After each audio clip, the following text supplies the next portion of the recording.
Cześć, jestem Ania. A ja jestem Łukasz.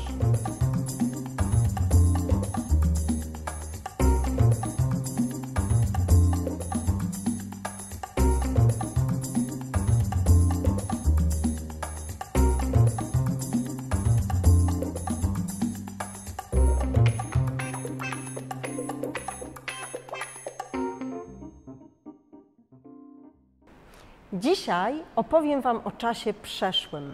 Nie będę mówiła o różnicy między czasownikami dokonanymi i niedokonanymi, ponieważ mamy właściwie dwa filmy, w których o tym już opowiadałam. Po pierwsze, w lekcji 6, gdzie mówię o wszystkich czasach w języku polskim, i w lekcji numer 7, gdzie mówię o aspekcie. I w jednym i w drugim filmie mówię o funkcjach, a dzisiaj powiem tylko, jak budować, jak kreować te właściwe formy czasowników w czasie przeszłym. Opowiem Wam o czasownikach, które mają regularną odmianę i o czasownikach zakończonych na eć. Tak naprawdę mamy jeszcze kilka innych grup, na przykład czasowniki zakończone na ąć, jak wziąć albo zacząć. O nich dzisiaj nie będę mówiła. I mamy też troszeczkę czasowników, które będą miały alternacje, a więc jakieś zmiany w temacie. I o nich też dzisiaj nie powiem, bo ten film trwałby godzinę, a tego byście chyba już nie oglądali. A lepiej oglądać w tym czasie jakieś filmy pełnometrażowe. Więc dzisiaj mówię o dwóch grupach. Czasowniki regularne i czasowniki zakończone na eć. Dobra wiadomość jest taka, że budowa czasu przeszłego jest bardzo łatwa, tylko musimy kilka rzeczy zapamiętać. Zobaczcie. Po pierwsze, czasowniki o regularnej odmianie, a więc większość czasowników, które znamy. I teraz uwaga, jeżeli pamiętacie, że mieliśmy w czasie teraźniejszym na przykład czasowniki zakończone na ować, które miały alternację, na przykład studiować, ja, pamiętacie, studiuje, a więc to ować wyrzucaliśmy. Tutaj wpisałam podróżować. Te reguły z czasu teraźniejszego nie działają w czasie przeszłym. Tu wszystko będzie regularne. Jedyna duża różnica, o której musimy zawsze pamiętać w porównaniu do czasu teraźniejszego jest taka, że kiedy mówię w czasie przeszłym o sobie ja mężczyzna albo ja kobieta, to będą to minimalnie różne formy. Bo w czasie teraźniejszym, kiedy mówię czytam, to i mężczyzna i kobieta użyją tej samej formy, czytam. W czasie przeszłym ja powiem czytałam, a na przykład Łukasz albo Michał powiedzą czytałem, a więc to nie jest ta sama forma. W czasie przeszłym mamy rozróżnienie na rodzaje. Zaczynajmy. Mamy tu czasowniki być, robić, pić, podróżować, pisać, czytać, spać. Takie też, które w czasie teraźniejszym miałyby zmiany. Tu nie. Krok numer 1. Usuwamy ze wszystkich bezokoliczników, infinitywów, czyli tych form, które macie w słowniku, literę ci. Tak? Czyli pierwsza operacja, redukcja. I co nam zostaje? Zbyć zostaje nam by. Zrobić zostaje nam robi. Zpić pi. Spodróżować zostaje nam podróżowa, czyli też ten fragment owa. Spisać zostaje nam pisa, sczytać czyta i zespać spa. I teraz zobaczcie, te fragmenty by, robi, pi, podróżowa możemy automatycznie wstawić do wszystkich form czasu przeszłego. A więc dla liczby pojedynczej będzie to rodzaj męski, rodzaj żeński i rodzaj nijaki. Natomiast dla liczby mnogiej, jak pamiętacie, mamy rodzaj męskoosobowy i rodzaj niemęskoosobowy. I teraz na przykładzie czasownika być. Bierzemy ten fragment by i zobaczcie, ja po prostu skopiowałam. Dla ja, dla ty, dla on mamy by, by, by. Dla rodzaju żeńskiego to samo by, by, by. Dla rodzaju nijakiego też by. I tak samo dla rodzaju męskoosobowego i niemęskoosobowego. A więc mamy pierwszy fragment bez litery ci. Co dalej? Teraz możemy powiedzieć, że atrybutem czasu przeszłego jest litera eu, a więc prawie wszędzie, ale nie wszędzie, prawie wszędzie do tego pierwszego fragmentu dopisujemy EU, a więc mamy był, był, był, był, był, był, był, my, rodzaj niemęskoosobowy, były, wy były, one były, to jest tylko fragment wyrazu, ale uwaga, dla rodzaju męskoosobowego, czyli dla grup, w których są mężczyźni, nie ma litery EU, jest litera L i I. I teraz, jak to łatwo zapamiętać? Liczba pojedyncza, litera EU, pojedynczy atrybut.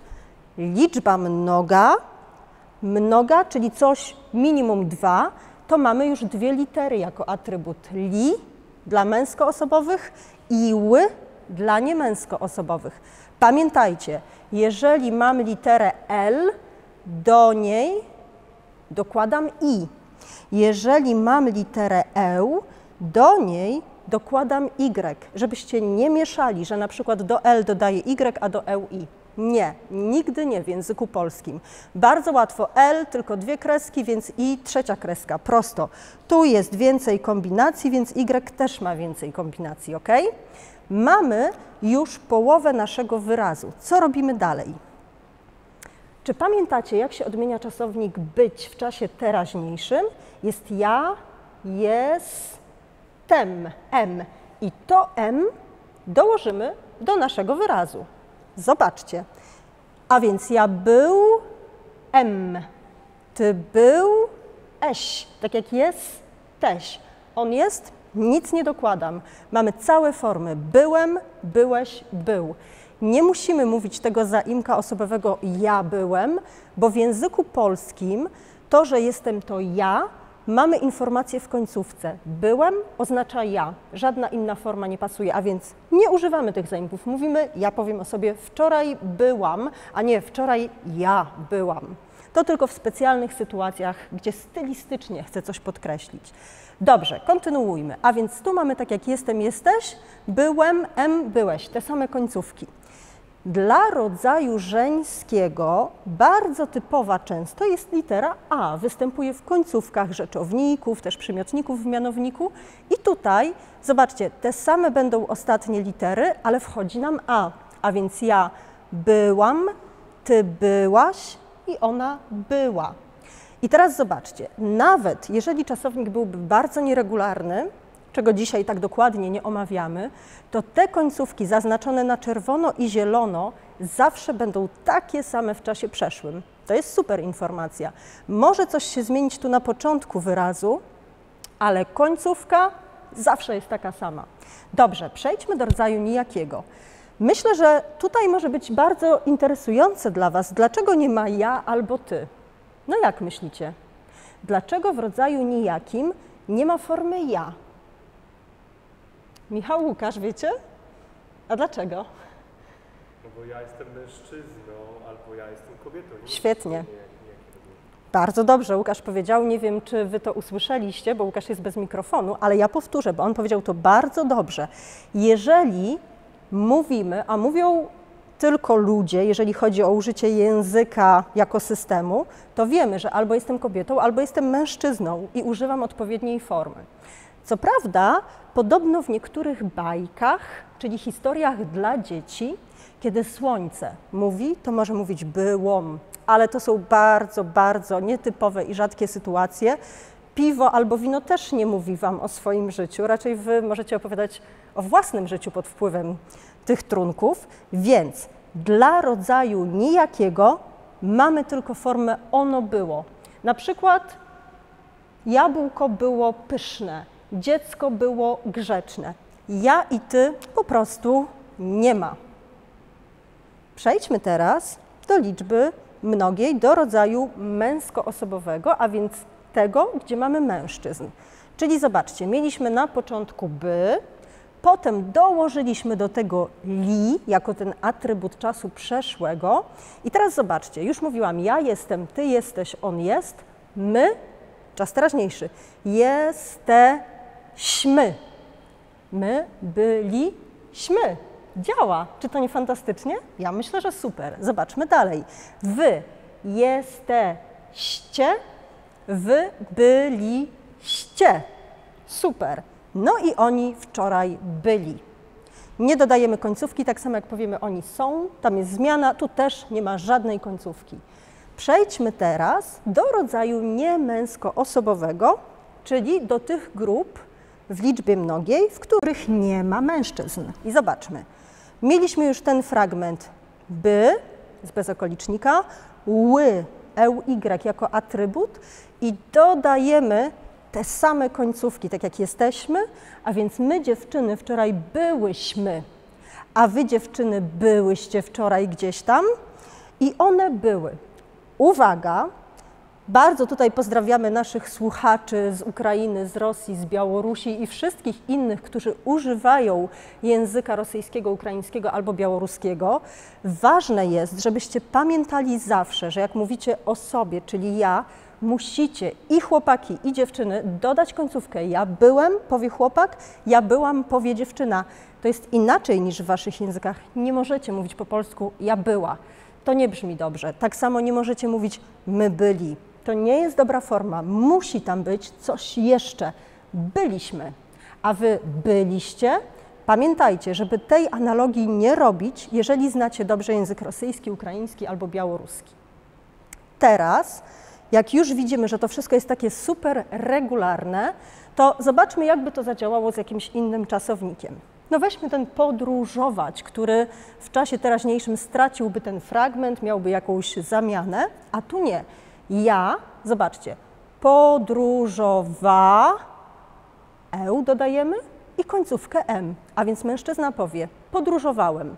Ty, mężczyzno, podróżowałeś i on podróżował. Ja, kobieta, podróżowałam, ty podróżowałaś, ona podróżowała i dziecko podróżowało. Przejdźmy do liczby mnogiej. Podróżowaliśmy, podróżowaliście i oni podróżowali. Natomiast liczba mnoga, rodzaj niemęskoosobowy będzie analogiczny, a więc podróżowałyśmy, podróżowałyście, podróżowały. Tu jest ważny akcent. To nie jest typowy akcent jak w języku polskim na drugą sylabę, tylko akcent nam się przesuwa, a więc podróżowałyśmy. To musi być tutaj ten akcent. Przejdźmy teraz do czasowników zakończonych na eć. W języku polskim jest bardzo dużo takich czasowników, które mają tutaj przed tym ci jeszcze literę e. Na przykład mieć, leżeć, siedzieć, woleć, krzyczeć. Jest ich bardzo, bardzo, bardzo dużo. Na pewno znacie jeszcze inne niż te, które ja wymieniłam. I co tutaj nam się dzieje? Po pierwsze, krok numer 1 jest to samo. Wyrzucam, odcinam ostatnią literę ci, ci, ci, ci. Z każdego bezokolicznika zabieram ci, czyli krok numer 1 jest taki sam. Co robimy dalej? Uwaga! Ta litera e zamienia nam się w a. Tutaj nie było tego kroku. Ten pierwszy fragment kopiowaliśmy do wszystkich form i dodawaliśmy końcówki. Tutaj to e muszę zamienić w a. A więc mój początek wyrazu w czasie przeszłym, czasownika w czasie przeszłym nie będzie mie, będzie mia. A więc wszędzie kopiuję ten fragment mia. Prawie wszędzie, zaraz zobaczycie. A więc początek stąd, mi, e zamieniam w a, mia, plus dodaję te same końcówki. Ja miałem. Ty, mi-a, łeś, miałeś. On miał, jak kotek, tak? Miał, miał. Bardzo dobrze. Przejdźmy do dziewczyn, a więc rodzaj żeński, liczba pojedyncza.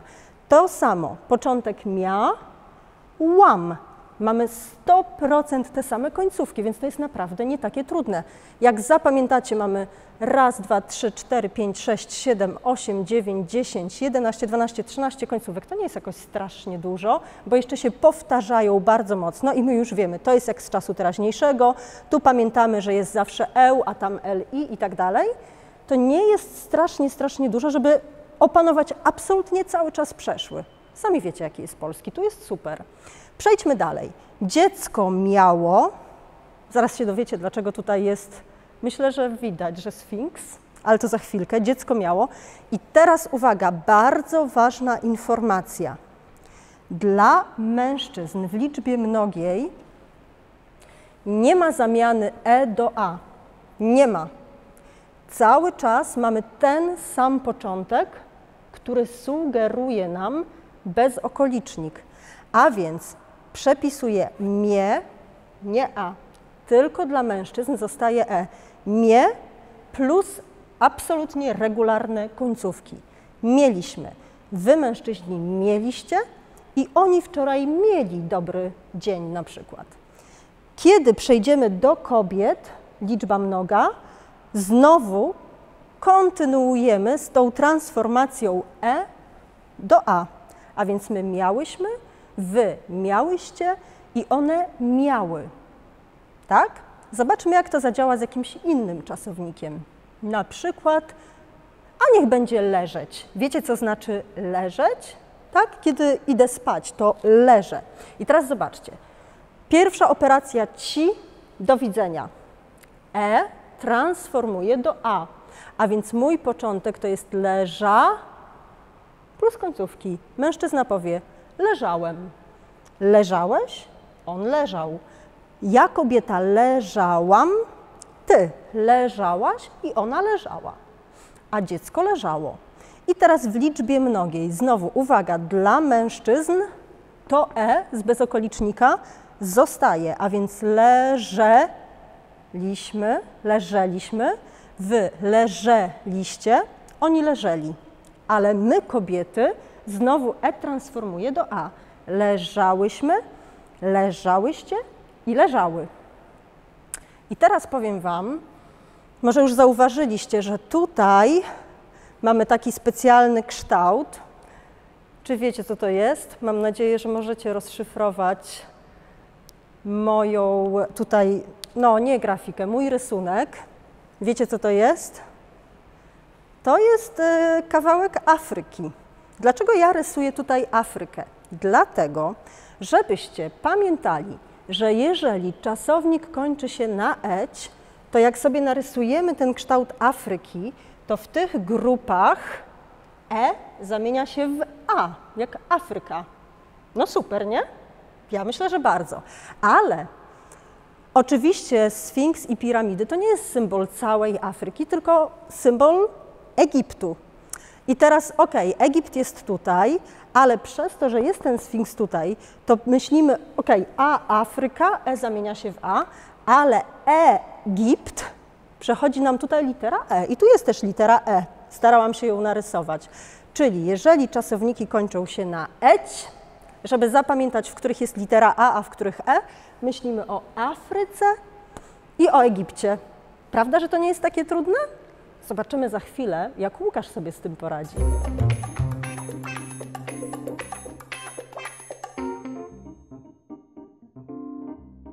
Cześć Łukasz. Cześć Aniu. Zanim zadam Ci pytania... A tak? O, dobrze, że o tym mówisz, że chciałaś mi zadać pytania, a ja wiem, że chciałaś coś powiedzieć. No chciałaś właśnie. coś wspomnieć. Powiedziałam Wam, że mówię dzisiaj o czasownikach regularnych i czasownikach zakończonych na eć, ale chciałam Wam tylko podać taki maleńki przykład czasowników nieregularnych, a bardzo ważnych, jak na przykład iść, jeść, móc. I teraz zobaczcie, jak mam czasownik iść, Łukaszu, jak powiesz ja wczoraj iść? Szedłem. Bardzo dobrze, czyli zobaczcie, tam w ogóle nie ma ani tego i, ani tego si, ani tego ci, tylko jest nagle szedłem.